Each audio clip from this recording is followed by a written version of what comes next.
사랑하는 성도 여러분, 오늘도 여러분의 모든 길 가운데 주님과 동행하시는 축복이 있기를 소망합니다.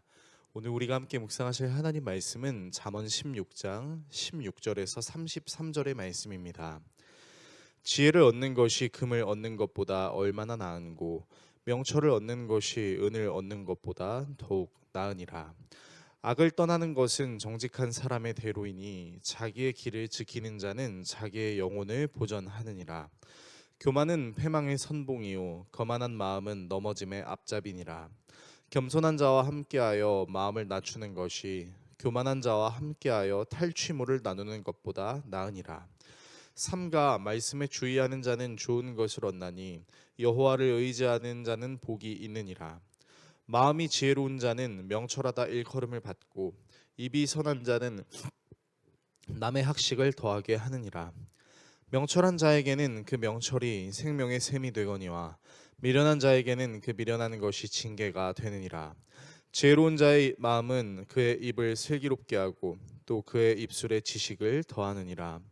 선한 말은 꿀송이와 같아서 마음에 달고 뼈에 양약이 되느니라. 어떤 길은 사람이 보기에는 바르나 필경은 사망의 길이니라.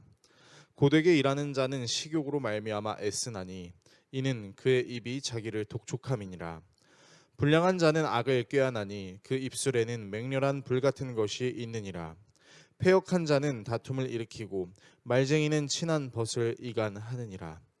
강포한 사람은 그 이웃을 꾀어 좋지 아니한 길로 인도하느니라. 눈짓을 하는 자는 패역한 일을 도모하며 입술을 닫는 자는 악한 일을 이루느니라. 백발은 영화의 면류관이라 공의로운 길에서 얻으리라.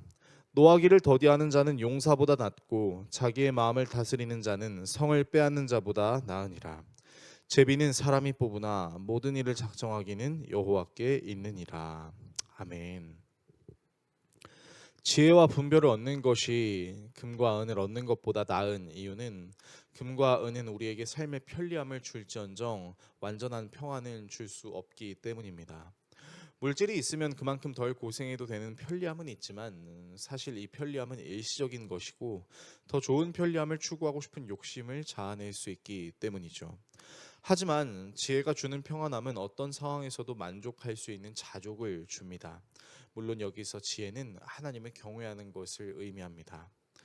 그래서 하나님을 경외하는 자들은 자연스레 겸손할 수밖에 없지만 그렇지 않은 사람들은 결국 교만하여 자기 꾀에 넘어지게 됩니다. 그래서 겸손한 자들과 마음을 낮추는 것이 교만한 자들과 전리품을 나누는 것보다 나을 수밖에 없는 것이죠. 이런 교만한 마음을 조심할 줄 아는 사람이야말로 하나님께서 주시는 복을 잘 누릴 수 있습니다. 또한 하나님을 경외하는 사람들은 매사의 일에 있어 신중하고 분별력 있게 행동하며 그런 모습이 타인에게 귀감이 될 뿐만 아니라 스스로에게 생명의 샘으로 적용될 수 있습니다. 하지만 하나님을 경외하지 않고 매사 모든 것을 자기 주관대로 하려는 사람들은 겉으로는 번지르르하게 보여도 그 길의 끝은 사망의 길이며 삶의 목적은 오로지 자신의 배를 불리기 위함에 불과합니다. 자기 감정을 잘 조절하지 못하는 이런 모습은 마치 맹렬히 타오르는 불길과 같아서 마치 불꽃이 주변에 있는 모든 것을 태워버리듯 이웃과 다툼을 일으키고 상처를 입히며 악한 일을 도모하게 만드는 것이죠. 이런 사람들은 모든 일을 함에 있어 자신의 직성대로 풀리는 것을 매우 중요하게 여기지만 하나님을 경외하는 사람은 자신이 완성할 수 없는 일이 있음을 알고 있습니다. 그래서 설령 제비를 뽑더라도 그 모든 일이 하나님의 계획 안에서 온전히 이루어질 것을 믿는 믿음으로 나아갑니다. 내 뜻대로 되지 않더라도 하나님께서 내가 생각하는 것보다 더 좋은 하나님의 방법으로 이루실 것을 고백하는 것이 바로 오늘 잠언의 내용이라고 할 수 있겠습니다. 오늘의 말씀을 우리의 삶에 어떻게 적용해야 할까요? 오늘 본문은 마치 모든 것을 다 가질 수 있는 자리에 있었지만 그 모든 것보다 가장 중요한 것이 바로 하나님을 경외하는 것임을 고백했던 솔로몬의 모습을 떠오르게 합니다. 실제로 이 잠언의 내용도 솔로몬이 집필했었는데요. 솔로몬이 왕이 되었을 때는 아직 이스라엘이 온전치 않은 상황이었고 그 이유는 다윗의 아들들 간에 다툼이 있었기 때문입니다. 따라서 솔로몬에게 실질적으로 필요했던 것은 보다 오래도록 이스라엘을 통치할 수 있는 건강한 생명, 그리고 무엇이든지 해결할 수 있을 것 같은 부유한 돈, 자기 자신을 우습게 보는 사람들을 짓누를 수 있는 압도적인 무력과 군사가 필요했을 것입니다. 그러나 솔로몬은 하나님께 그것을 구하지 않고 듣는 마음을 달라고 이야기합니다. 여기서 듣는 마음은 하나님을 경외하는 지혜로운 마음입니다. 하나님은 솔로몬의 이러한 요청에 대해 너와 같은 사람이 전에도 없고 후에도 없을 것이다 라는 최고의 찬사와 함께 솔로몬이 구하지 않던 부귀 영화도 주시겠다고 말씀하셨죠. 하나님이 이토록 기뻐하시면서 솔로몬의 모든 것을 채워주신 이유는 솔로몬이 진심으로 하나님을 경외하는 마음을 원했기 때문입니다. 세상을 살다 보면 당연히 물질이 필요한 순간들이 많이 있습니다. 그래서 때때로 힘든 일을 겪을 때면 가장 먼저 물질이 필요하다고 하나님께 외치고 싶은 순간들이 있을 수 있지요.